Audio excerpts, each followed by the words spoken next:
I'm Carol from Sunbury, Ohio. I'm a Republican, but I don't care who does the job as long as the job gets done. That's why I like Sherrod Brown. He stood up to both parties on China and worked with Republicans to fight fentanyl because Sherrod fights for Ohio. That's leadership. Paid for by friends of Sherrod Brown. By the time you're finished listening to this Pepsi Zero Sugar, you'll be 15 seconds closer to kickoff. Stock up now. Bengals game day is so close, you can almost taste it. Bengals watching. Better with Pepsi. Hey, it's Austin James. Yes, I'm living with diabetes, but it doesn't have to define me. Thanks to the Freestyle Libre 3 Plus sensor, I get real-time glucose readings throughout the day. The Freestyle Libre 3 Plus sensor is small and easy to wear, giving me the freedom to focus on my life as a parent and a musician. Now this is progress. You can get a free sensor at freestylelibre.us. Offer available for people who qualify. Visit myfreestyle.us to see all terms and conditions. Certain exclusions apply. Data on file. Abbott Diabetes Care. For prescription only. Safety info found at freestylelibre.us. Thanks for choosing this free Anfield Index podcast. If you'd prefer to listen to this or any of our other shows without adverts, then now's the time to check out Anfield Index Pro. With AI Pro, you can supercharge your entire listening experience. You'll not only get all of our podcasts without the ads, but you'll have them far faster with our Quick Publish feature available exclusively for subscribers. AI Pro also puts you in the heart of our sound studio, with an option to listen to many of our shows live and interact with the podcasters in real time as the shows are recording. Upgrading couldn't be easier. AI Pro is available on all popular podcast platforms. Just head on over to AnfieldIndexPro.com and get started today. Hello and welcome to another episode of Scouser Tommies on Anfield Index. I'm Jim Boardman and as always I'm with Jay Reid and the international break is now over. Finally. I mean, you know, it's been good to have a bit of a rest, hasn't it? But desperate to get back to some proper football, and it's definitely proper football now. I think if you look at these next set of fixtures Liverpool have got before the next international break, they like to fit as many of these international breaks in as they can. Got some heavy schedule in front of us. Got some big games ahead of us, and you know it may be going to be a massive sort of indication of how we're going to be at the end of the season. Given we've had such a good start so far, this next spell now is arguably a lot tougher than what we've had so far. But you can only beat who's in front of you. But before we get to that, I suppose we've got to look at what state are the players in before we go into this round of games. And to be honest, for a change, an international break hasn't left us decimated as far as we know. Although I'm only saying as far as we know because obviously we can see how well players did in games. We can see who, as far as we know, came back walking rather than with the foot in a boot or anything like that. But we don't really know who's fit and who's not because Arne Slot's sort of cunning ploy to have his press conferences at 9 a.m. on a Friday or whatever mean that when he's talking to the press, especially in this situation, he's not really seen anyone training. So he doesn't know what state anyone's in. So we can answer quite honestly, I don't know what the situation is. We know we're going to be missing our keeper. But Jay, I think on the whole, even though, you know, he couldn't say there was any issues, I suppose the fact that he's not had to say, oh, by the way, such a player couldn't even train today. There was none of that mentioned in his press conferences. It sounds like we should have full complement of plays to go through. And they've not had a bad spell while they've been away anyway, have they? Yeah, and I think, as you say, I don't know if it's a Dutch thing or whether it's just an Arne Slot thing that he likes this 9 o'clock press conference in the morning, get them out early and get it over and done with. And, you know, given, as you say, the international break, the lads who've travelled to South America especially probably only got back yesterday, which is Thursday as we record this on a Friday afternoon. So, you know, it's probably just literally a registration exercise over the last day or two in terms of making sure people are in and, you know, they're all in tip-top shape and, you know, no one's reporting back, as you say, with any knocks and bruises. And, yeah, it was all in all a pretty positive international break, which I see none of because I don't watch international football. You know, you just got to go off the basis of what's reported and what's put out there. But, you know, if we just sort of scan over the squad in terms of what we've got, you know, Trent had 2 man of the match performances for England, which I suppose probably isn't that hard given, you know, England probably aren't the greatest team in the world as much as people want you to believe they are. And he had to play a left back for one of them and he's still that good.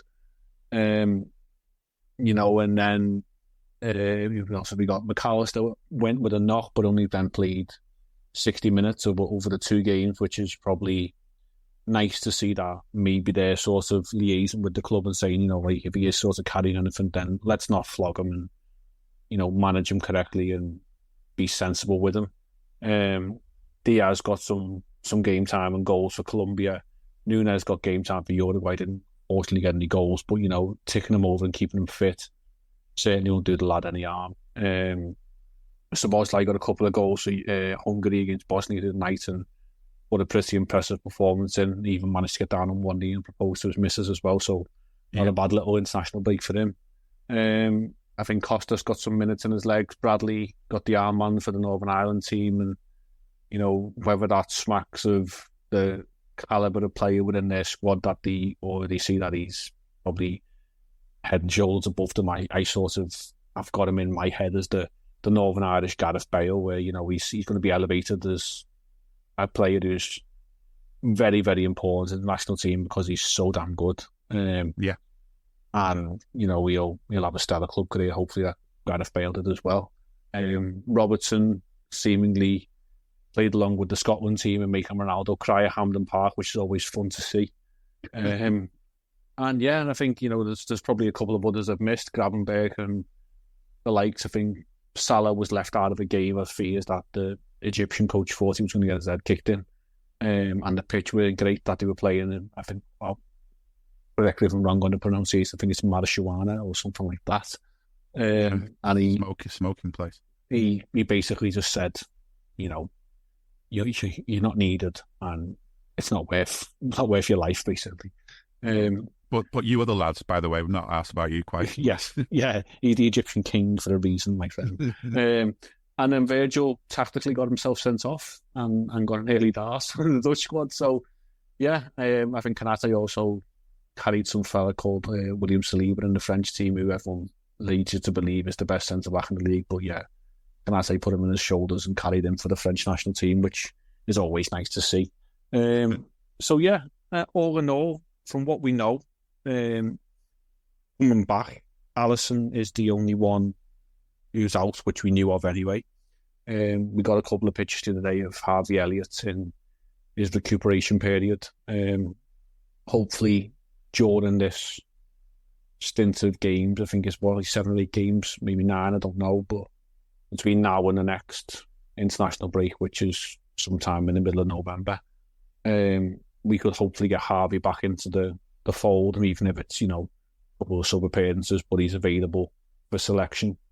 You know, he's a talent, and we know what he can bring to games. He's a different option off the bench, and if we can get him back involved, then, you know, we're probably then, other than Alisson, as I say, at a full complement, and long way to continue in terms of keeping our players fit and fresh. And, you know, it's going to be a challenge, but that's what we play football for. That's what we're supposed to have the most successful club in England for.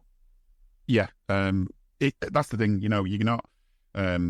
International breaks are frustrating, but the reason that they're frustrating for us is because we've got so many international players who are good enough to play for the teams, which, you know, it's one thing being an international player, it's another thing being good enough to play for your country as well, which, except England maybe, but anyway. Yeah, I think all that Slot said today really is about how Maka missed a game. Maka, as he calls him, Alexis McAllister. He missed one game, but he played in the second one, so that probably doesn't mean anything. Costas missed the first game against England as well. I think that'd be the one where they beat England, but we'll not rub that in too long for them. And he also mentioned Endo was sick, whatever that means, so I'm guessing it's just some kind of a bug. And the only things I wrote down, actually, that off the top of my head, I think I heard about, you know, Virgil coming home early and stuff like that. And there was like a quote there I think I half read about how he was maybe thinking of staying behind with them, even though he was unavailable, but I think he came home. Dom getting engaged and Curtis Jones becoming a dad. You know, that's pretty much all I wrote down, which is actually a good sign because, you know, most of it is not football related, which means I've not written down loads of stuff about, you know, about injuries or anything else like that, really. But I suppose what I've not written down, but it's still in my head, is Trent playing for England, left back. That's the only action I saw from the break was I went and dug out his goal, which was a hell of a goal that he scored. But yeah, playing at left back, fair enough. Don't have an issue with trying these things out. I mean, it's worked for Liverpool in the past, having right backs playing at left back, depending on who you're up against. So, fair enough, give him a go. Another position for him to play in rather than the one he plays in for Liverpool. It's like there's some kind of clause somewhere in the FA's rules that Trent can't play in his own position more than once a year or something. But did he? And it's annoying and it's one of the reasons of many that I'm not mad on England is that he played out of position. He scored an amazing goal. No doubt did loads of stuff right. I'm not seeing it, so I don't know. But yeah, there's still people just looking for a couple of mistakes he supposedly made and then calling him out on that and how he's not really a defender. And it's just like deja vu. But as much as I find it annoying, I also find it funny. Because for one thing, it wouldn't bother me in the slightest if Trent didn't get to play for England. I'd be disappointed for him, but I'd rather have him just doing all his best work for us as long as he stays with us. We'll find out on that one. But also, let them think that. We know what he is, and if he's staying with us, we know what he does. And if anything, let that be something that other coaches start taking on board and let them start underestimating what he can do. Because the more that people think your players are worthless when you know different, the more you can kind of run past them, can't you? The more you can get away from them. But, I mean, just did touch on it then. We mentioned Virgil, we mentioned Mo in the international break. Still nothing being done, nothing being said about the contracts. Is the Trent's another one? Yeah, I think there's noises being made from sources online. I think you basically say is make that what you will. But the sounds of these noises being made are relatively positive in terms of the Trent and Virgil situation is looking more positive than the Salah one. And I think if it's a case of 2 from 3, I don't know. I think they're the logical 2 you do, given not only the fact of the age of the lads, but probably the longevity of what you're going to get. And that's no knock on Mo Salah and the state of his body. People that give anything for the shape he's in and whatever. But I think if you just be common sense about it. Virgil's got a more sustainable game given how he plays the game and the position he plays in. It's not as taxing as Mo Salah's, and Trent obviously is a few years younger than both lads, and you very, very rarely get talents like that who can do things what he can do with the ball at his feet. And whether it's from right back, left back, invert and outfit, and whatever he wants to do with it. He's been very good this season for us, and all accounts he's been very good for England as well. So, we can't really afford.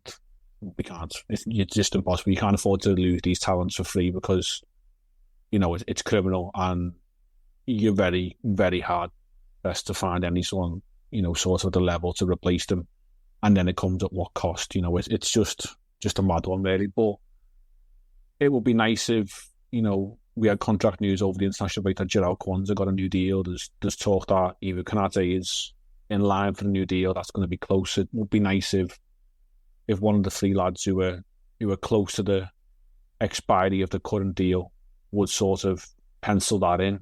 And I get the sort of feeling that maybe the club are waiting for the right time to announce it, and is that going to be, I don't want to say this, but on the back of a defeat, and everyone's a bit down and doom and gloom, and you think, right, we'll pick you up with this good news. Yeah. But you don't want that. You don't wish for us to ever lose a game. But then you'd also think, we'll strike while the iron's hot. We've had such a good start to the season. Why not just bump it up another 5% by just saying, well, yes, we started well, and we're here to stay because these lads are signing on. These lads are willing to commit. They're willing to, maybe, I think we said on the last pod or two there, it was a case of, let's have a look at the project, let's see what's being put on the table here from Slot and his coaching team, and let's see how the evolution of this team, as it's being labelled, is going to be. And from all accounts, other than that outlier of the game against Nottingham Forest, which you actually don't recall because it didn't happen in your mind, we've been flawless. So, as they say, what's not to like?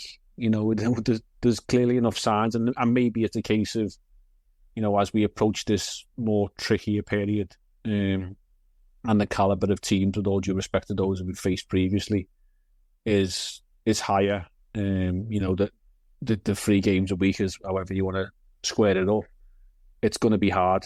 And if we come through this spell,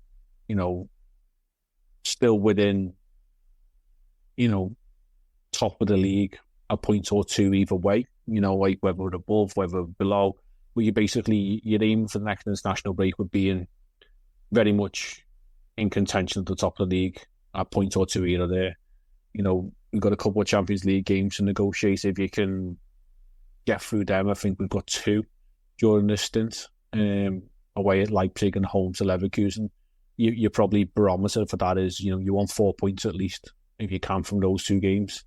That will put you on 10 from 4, and I think, the yardstick is basically, they're saying 12 will get you into the playoff round. So you're basically then saying, right, you've got 4 games to find 2 points, and you'd more than fancy us to find them 2 points across those games or more.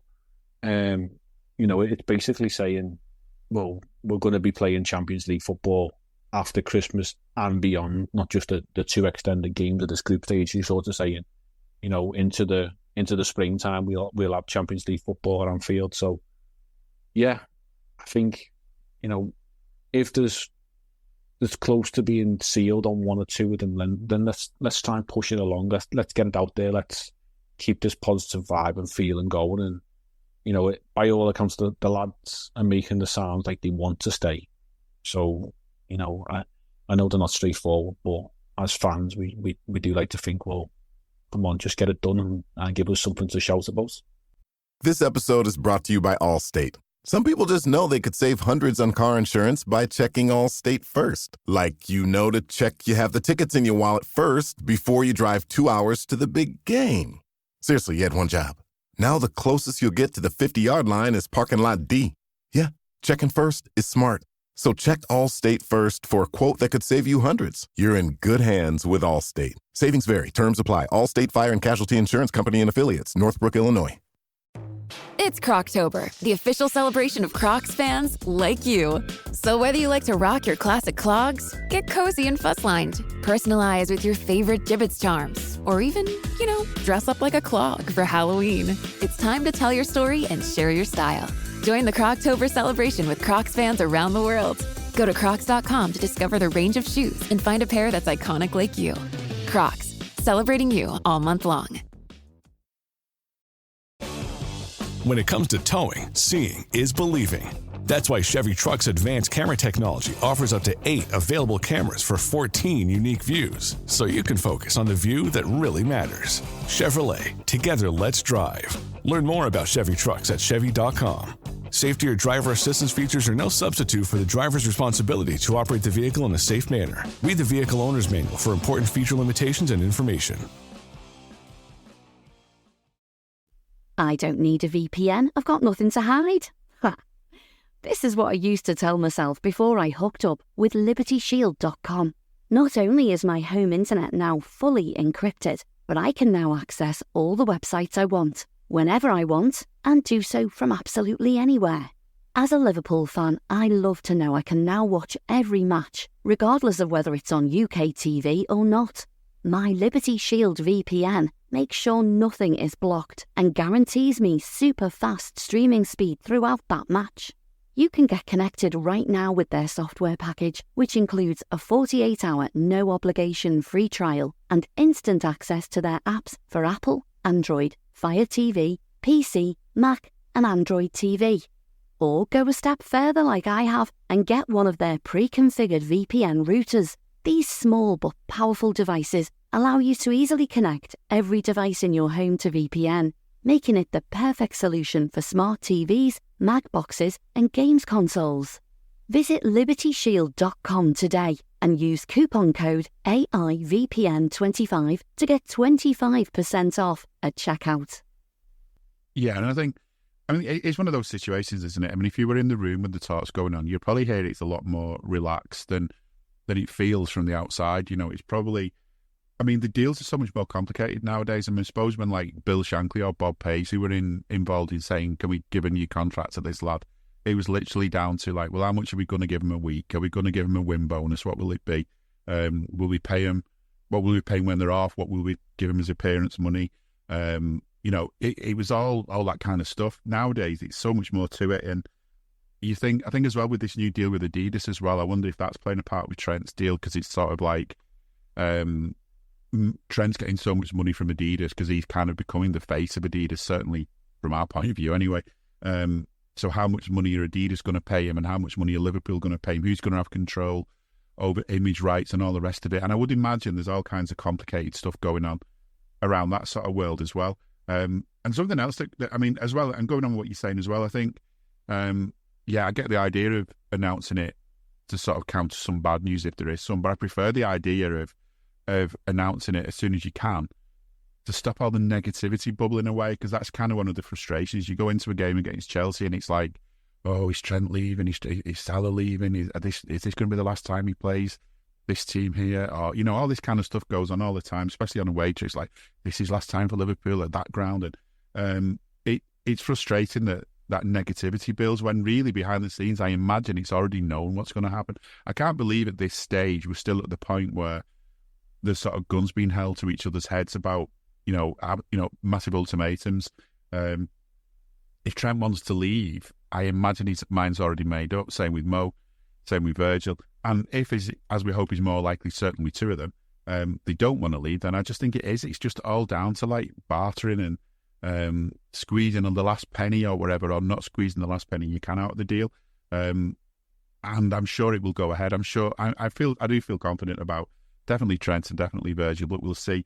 And another thing that and it fits in with that negativity that gets sent around when there's stuff like this going on, is there's all these people trying to kind of link things together. So you kind of have something that happens, then you say something else, and you make it sound like they're actually connected, and then maybe not. I mean, I remember when we were sort of linked with Jude Bellingham, and there was all this stuff about how much Trent was making friends with him in the England camp, and how almost like Trent was sort of almost tapping him up to come and join Liverpool and so on.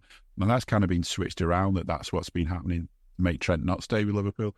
But the way I look at it as well is, Trent will make his own mind up. He'll work out what's best for him and his career at this stage. He's still got plenty of time in his career to sort of still stay at Liverpool for another good stint and still go somewhere else in the future if that's what he wants to do then.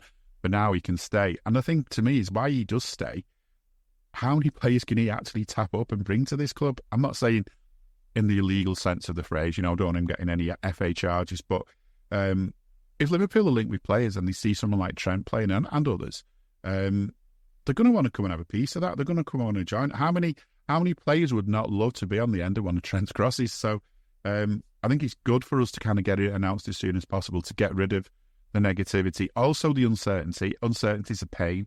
Like anyone who's been in a job situation where there's uncertainty going around, it's crazy. It's harder than sometimes getting the actual bad news when it comes. It's the worrying about the bad news and not knowing where you are. At least when you got the news, you then go, right, well, that's where we're at. What can we do now? How do we fix it? What's next? And that's the case should be with Liverpool. If he's not staying beyond this season, then we need to be looking who we're getting next for all of those players. And actually looking and actually maybe getting some as well, because we're not been very good so far at getting players. But yeah, we've spoken. It is Chelsea next. A year ago, well, more than a year ago, we played them. And probably by about this time of the season, because we played them away early on in the season, by about this point, we were probably starting to look back and think, I can remember saying that we thought a 1-1 at Chelsea away with the money they spent that summer wasn't a bad result. It was okay. We could, if we do that'll do. If you get away draws against teams like that, you'd probably do well in the season. And then by this time of the season, certainly by Christmas, we're thinking that was an awful result, wasn't it, with how Chelsea were? But where are they this season? I haven't really been keeping that much of an eye on them, but should we be as worried going into this game as maybe we were a year ago going into that game at Stamford Bridge? I think it's perspective on Chelsea. So, as the table stands, the fourth in the table. So, if you're being honest, they're the best of the rest. Because it's themed that we're part of the top three with City and Arsenal. And the table as it stands now, we're top with 18, City and Arsenal 17, and then Chelsea fourth on 14, level with Villa. It's goal difference that keeps them there. You know, and then, you know, it's a pick and mix from what goes down, and if you keep scrolling, you'll find Everton. But Chelsea this season have sort of been labelled as, you know, are they back, or are they? Is this all the spending and the recruitment starting to sort of piece together and sort of have a team? I don't really buy it. Just looking at their results, you know, this season alone. They lost to Man City on the opening day at home, which is of no shock. That's fair enough. I'm just going to go for the league ones because they passed the Conference League, which is, you know, probably the same level as 7-a-side I've just played then. You know, they go to Wolves and win 6-2, but if I remember rightly, I think they scored 4 identical goals from Noni Madueke, and it was a case of Wolves not learning from the mistakes more than Chelsea being that good on the day. 1-1 draw at home to Palace, and you know, you'd probably say, well, if you've got any ambitions, you should be really beating Palace at home. A 1-1 draw away at Palace, you might go, on the day, Palace can be tricky at Selhurst Park. We found out that ourselves. We got through it. A 1-0 victory away at Bournemouth, which I remember watching that. They were very lucky. Bring Bournemouth Mr. Penn, and for the most part, Bournemouth were the better team. 3-0 win away at West Ham, and West Ham are no great chicks this season. We know that ourselves. Yeah. 4-2 home victory to Brighton, and Brighton under the new manager seem a bit higgledy-piggledy at the moment. I don't think really they know where they're going. And then a 1-1 draw in the last home game at home to Notts Forest. Now, yes, we'd lost at home to Notts Forest. Forest also had a man sent off in that game on the 78th minute, and he was the best chunk of 13 minutes added on. So you're looking at 25 minutes there of Chelsea having the man advantage and couldn't find a winner. And yes, again, caveat that we were poor in our game against Forest. That was the one outlier in our season. Other than that, we've been pretty flawless. But I think the fact that people are labelling Chelsea as, you know, potential challengers, or, you know, the best of the rest. If they're the best of the rest, then I'm happy with that, because they're being over-egged in what they are. And I would fancy us this weekend anyway, to the fact of obviously we're at Anfield. And if you're just looking into what Chelsea's situation is for the weekend, I think they're missing a section of the back 4-5. I think Cucurella is out through suspension. Fofana, I think, is out through suspension. There's a doubt over Levi Colwell. I'm not sure if the keeper's out as well. So, you know, they're coming into the game with question marks over the back line. I'm sure they'll find some players out of the 72-man squad. But they seem to be, if Cole Palmer plays well, Chelsea do well. But if you can negate Cole Palmer, you basically take away the Chelsea sort of sting and threat. So that'll be, you know, probably where the game is won and lost in most regards. But I think, yeah, they're being a little bit bumped up in what they've done this season. But as I say, if they're the best of the rest, then, you know, we basically ain't got to worry too much about what's coming from behind us, other than City and Arsenal, and, you know, the rest can deal with themselves and fight it out for fourth and beyond. Yeah, it feels like, I mean, it just feels to me now like the current target is to be the new Tottenham. You know, team that can be up there but not really getting anywhere. But then again, you know, Tottenham can still be a team you don't want to face. When they're having all those seasons, they can be a team that kind of take points off you. They're just not a team that takes enough points to actually turn it into silverware very often. So we still got to be wary against them. I mean, they do win trophies, and even though one of the songs you will hear most from the away end, apart from when they're not singing about libraries and probably stuff that they shouldn't be singing, it'll be the stuff about how when in a match that they played at Anfield, a Liverpool player had a bit of a slip up, goal got scored, and it led to Chelsea winning no trophies, but someone else winning one. And it's still a song they celebrate, isn't it? They're still loving the song about Steven Gerrard, which is, at the end of the day, they're just singing about how something in the match they played gave somebody else a cup. And it boggles me that they're still. I mean, it was a funny moment for them. I get that in football, we'd have been laughing if it was the other way around and everything. But you just, I don't know. It feels embarrassing to be singing about how you helped another team win the league and you didn't win it. It just, I mean, as I said, it's a funny thing. I mean, when Liverpool played Blackburn the last game of the season and Blackburn won the league, it was like everyone had mixed feelings about whether we wanted Liverpool to win, because if Liverpool won, Blackburn might not have won the league and the Manx would have won it. In the end, Liverpool won and Blackburn still won the league because the Manx couldn't manage a win. But even then, we wouldn't be singing about how we'd helped stop Man United winning the league in any game. I just can't see it being the case unless it's us that's won the league as a result. So they're an odd team, and they sort of, I don't know, they seem to get rid of good managers too soon, or managers before they've had a chance to do anything. But maybe, I don't know, will be interesting. I think Thomas Tuchel, I honestly thought he was a better manager than they gave him credit for. And now he's England's manager as well, isn't he? That's going to be interesting. Did Thomas Tuchel win them a European Cup? Yeah, I believe so. I've seen pictures of him holding it, so unless he was just like, and and on a museum tour or something. Was the other fella was it Di Matteo, was it? That one for them? Yeah. So, pretty sure Rafa won trophies for them. Rafa won the Europa League for them. Yeah. Yeah, so they wouldn't be winning any, prizes for loyalty bonuses on Tesco's club card or anything like that, would they, for their manager status? So, they're a very, very odd club in how they run their day-to-day, and the fan base are very odd, and that stems back to years and years.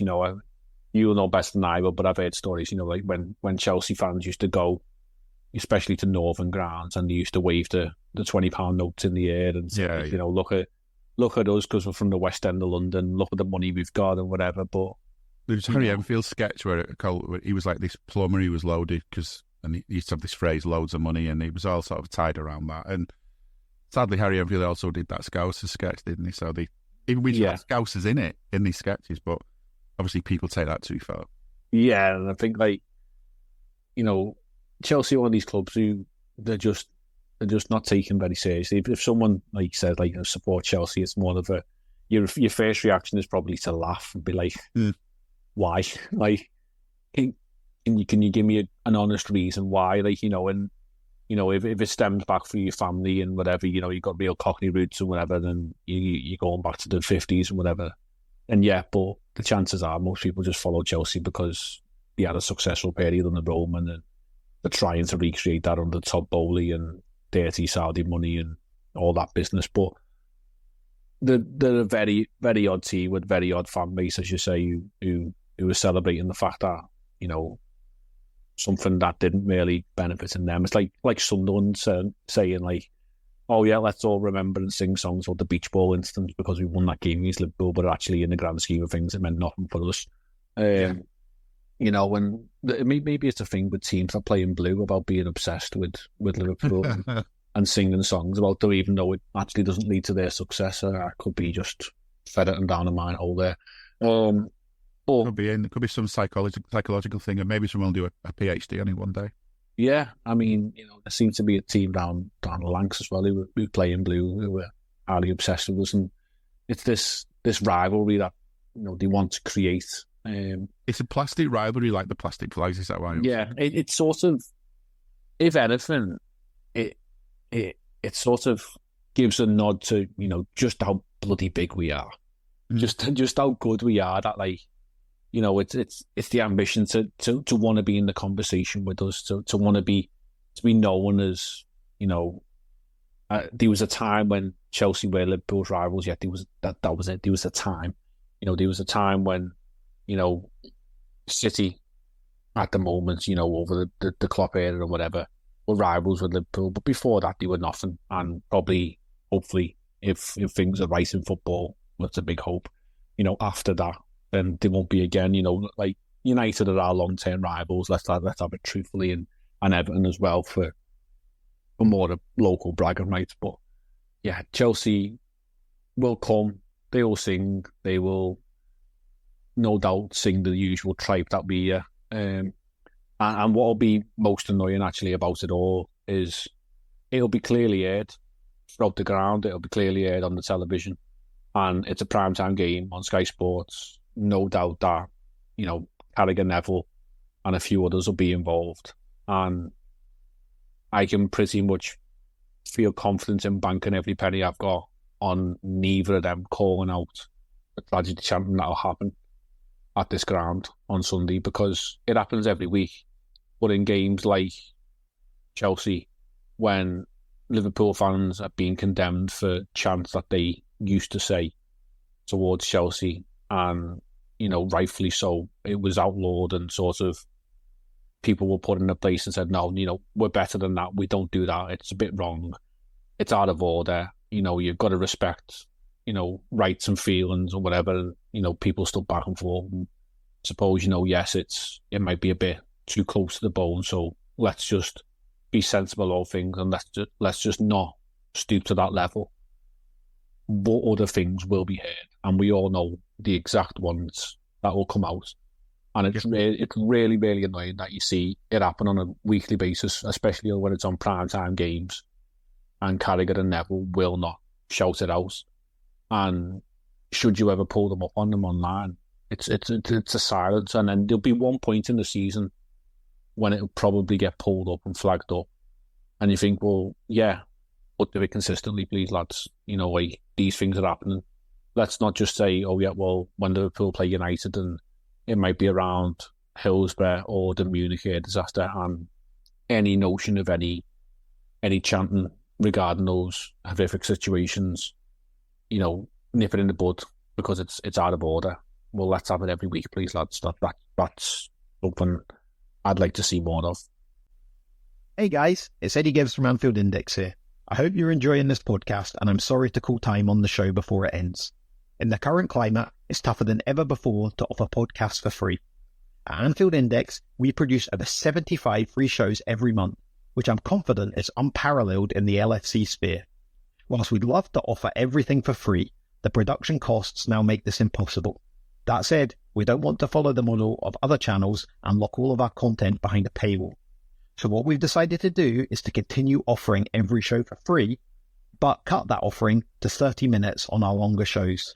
So to get all of our shows in full and enjoy the best of everything we have to offer, we really hope you'll consider supporting the channel and signing up at AnfieldIndexPro.com. For about the price of one cup of coffee, you'll get every podcast in full with 0 ads. You'll also get access to our LFC VIP community, where you can enjoy live podcasts, engage with our podcasters, and chat with other Reds in real time. So that website again, AnfieldIndexPro.com. Join today. This podcast is part of the Sports Social Podcast Network.